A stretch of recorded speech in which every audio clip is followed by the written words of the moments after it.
ما د پیغمبر صلی الله علیه وسلم نه دا خبره اورېدلې ده لا تجعلوا بيوتكم قبورا د خپلو کورونو نه مقبرې مه جوړوئ. یې څه مطلب دی کورونو نه مقبرې مه جوړوئ؟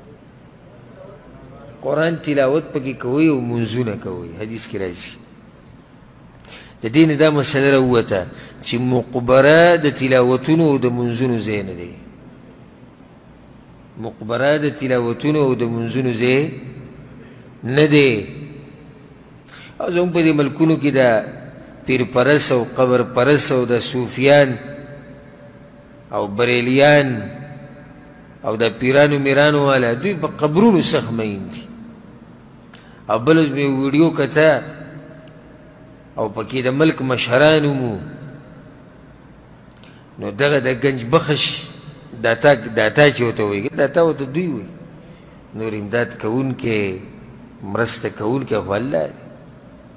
نو د هغه دا قبر یې یو څو ورځې مخکې د هغه دا قبر یې د ګلابو په اوبو باندې وینځو. او د غریبانانو څه حالت دي د غربت ته داسې خلک مري او دوی لګیا د قبر لامبئ. دا څو کالو دا سلسله روانه ده. نو دا پرې قبرونو مین دي. جوماتونه شړ پراته دي. جوماتونه چې د چا د ګلابو په اوبو وینځلي نه دي وینځلي. جوماتونو بجلي نشتي اوبه نشتي چټایي او قالین نشتي. او د قبر دا حال دی زه یو پیر یو دربار ته ورغلی وم هسې کله پاکستان کې به مخې له راشي نو ورځمه حالاتو د کتو دپاره. نو په لاهور کې یو دربار باندې تېرېدو به زه دننه ورغلم. نو دې قبر ته 4 سپلټیسیان لګېدلي قبر ته. او کوم چې ورسره منجوران ناست وو ناولي غوندې کې هغوی ما ته وایي دا 24 ګنټې چېرېږي سیب ته وایي دا سټاټ یې وایي د غریبانو څه حال دی. او دلته مړي ته او د هغه قبر ته او د خاورو ډیري ته 4 عیسیان 40 ګنټې چېرېږي. دا حال دی. الله نه یره پکار دی. نو پیغمبر صلی الله علیه وسلم وایي قبرونه دا د منځونو او د تلاوتونو ځای نه دی. د تلاوتونو او د منځونو ځای خو ستاسو د کورونه دي. په کور کې به دی مونځ ونه کړي په کور کې به سپاره ونه وایي خو سهار به روانې مقبرې ته ځي سپارې به ځان سره رسېږي که موږ ختم کړو څه کوي موږ یاسین وایو سورت یاسین وایو او دا د خاورې به برابروي او دا مړی زورور خوښ شي د مرګ نه بعد چې ژوندی و دا غریب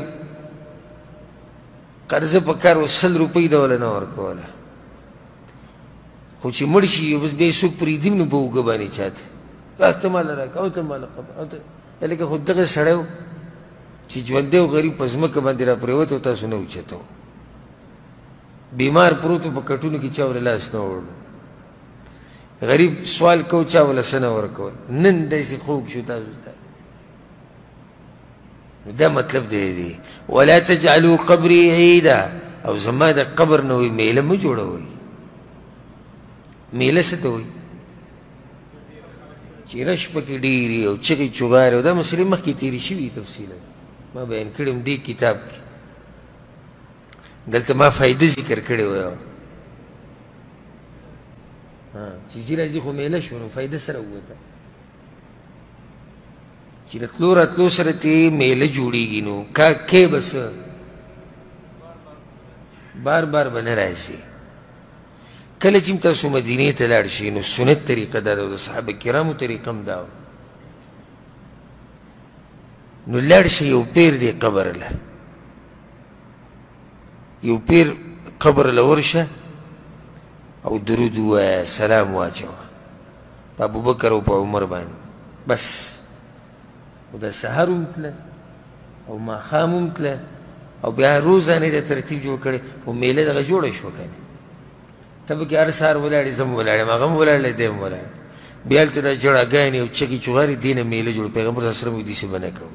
ښه یو سړی که اوس دا وایي چې یا رسول الله زه درودو له درځمه نو د هغې جواب کوي ګوره وصلو علیه او درود وایې په ما باندې خیر رسول الله ځکه ستا قبر له ډېر درځمه چې ځالته درود وایم. وایي نه، فإن صلاتکم تبلغنی حیث کنتم، تاسو چې کوم ځای کې یې ستاسو درود ما ته رارسي. یو سړی په امریکا کې درود ووایي په پیغمبر صلی الله علیه وسلم، او یو سړی د قبر په خوا کې ووایي، دواړه یو شی دی. رواه النسائی، د حدیث امام نسائی راوړی.